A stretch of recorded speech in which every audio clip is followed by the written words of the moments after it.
Welcome to Driver's Therapy.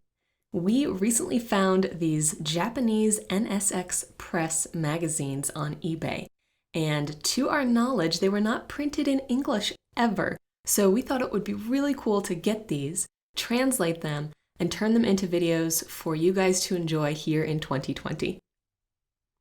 Now, since neither of us reads Japanese, we did go test a few different translator apps. We ended up using Google Translate because it seems to do a pretty good job of getting the gist across. And then we cleaned it up a little bit to make it more readable and listenable. So we hope that we did a good job with it, and we hope you guys really enjoy. Today, we are going to be reading an article from 1992, January, Volume 6, Switzerland, the capital of sports cars. Swiss sports car city. Where is the #1 sports car country in Europe? One would usually think of Germany and Italy, the countries that created the legendary Porsche and Ferrari. However, when I actually drove on a European road, I was surprised that many sports cars had Swiss license plates. And once I entered Swiss territory, I found that, just as the country is divided into 3 languages, French, German, and Italian, so are the origins of cars. Why did Switzerland, which has no automobile manufacturer in its country, become the world's leading sports car powerhouse? The answer may be revealed by exploring the lifestyle and views of owners of the popular newcomer, the NSX. With that in mind, we jumped on a Swiss Air flight bound for Geneva. Founded in June 1991 in Switzerland, the NSX Owners Club currently has over 80 members. John C. Zucker, the first president, enjoys balancing the worlds of play and business while switching between 2 different Honda cars. Born in Lausanne, he is 48 years old. He is a consultant and engineer for a road construction machinery company headquartered in Italy. His hobbies include driving sports cars and taking photographs.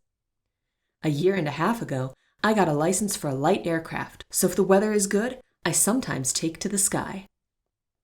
A wife and 2 children round out his home life. Switzerland is a country that does not even have a car manufacturer, let alone a sports car manufacturer. However, if you travel in Switzerland by car, you can see many sports cars imported from neighboring countries such as Germany, Italy, and the United Kingdom. And most of the owners ordered their vehicles from a distance, without ever looking at the actual car. C.F. Sergey, president of Honda Switzerland, said, "In Switzerland, many Honda owners like to have a 2-car combination of the NSX for entertainment and the Legend Coupe for business." Sergey had the opportunity to test drive the NSX at a circuit in Switzerland in 1989, and he ordered it immediately after the test drive. "I think I have a lot of knowledge about sports cars, but I was impressed by the response I got from the NSX when I drove it for the first time. Even when driving at high speeds on the track, it didn't feel very dangerous," he said. Sergey actually received his NSX in January of 1991. As of June 1991, there were already about 50 members in the NSX Owners Club. Jean C. Zucker, the president of the club, met with me in a small village just a short distance away from the quiet Lake Geneva. According to what I hear, this village, surrounded by wine vineyards, has had a sister relationship with Nagara Furusato village in Chiba Prefecture for the past 12 years. On the roadside, when I tasted just one of the wine grapes, I knew that this year would be a good vintage.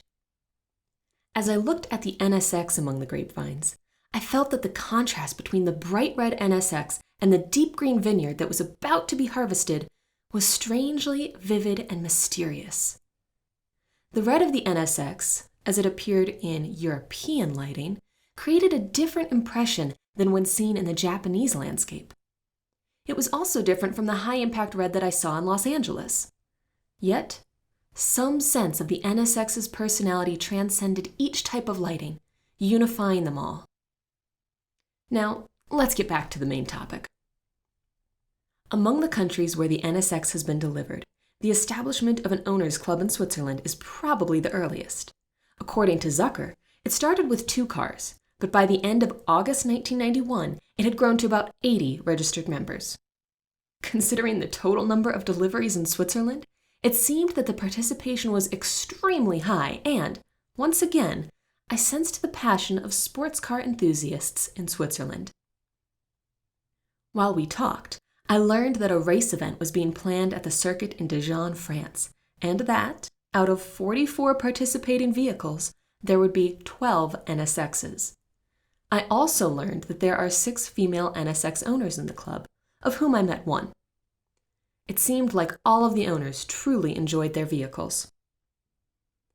Zucker's own NSX has already run about 18,000 kilometers. He said that his main concerns are the combination of tires and wheels and the gear ratio of the manual transmission. The standard tires are very good for running the track. However, for general roads, I like tires made by different manufacturers, so I use them at times. I would also like to test how the car performs with larger wheels. Regarding the transmission, Zucker said, Swiss road conditions include many mountains, so winding and up and down driving are common. There are also many high-speed cruises. This is different from other European countries, so I think that Switzerland may be better suited to a Japanese specification gear ratio, due to the similar terrain and road shape in the two countries. Zucker actually hopes to visit Japan next year, and he wants to tour the NSX's dedicated factory in Tochigi. I would like to see for myself what this interesting car production line looks like. I would also like to visit the place called Nagara, since it is our sister city. Since there is no car manufacturer in Switzerland, such a production line would be a novelty for a Swiss resident. Sometimes, when one has a car manufacturer in his own country, he will give it preference when he chooses a car. Since Switzerland does not manufacture cars, that would not matter to Swiss drivers. Yet, why didn't Zucker choose Porsche or Ferrari, which are produced in the neighboring countries?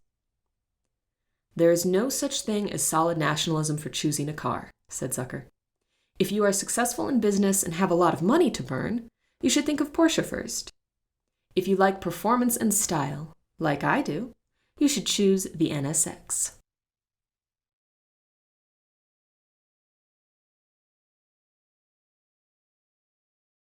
Thank you for watching. We hope that you are enjoying these as much as we are. These are great blasts from the past, and it's really cool to see how this translates not only in terms of language, but in terms of the passion that these drivers and this author have for the NSX. Stay tuned for more, and stay safe. Have a great day, guys.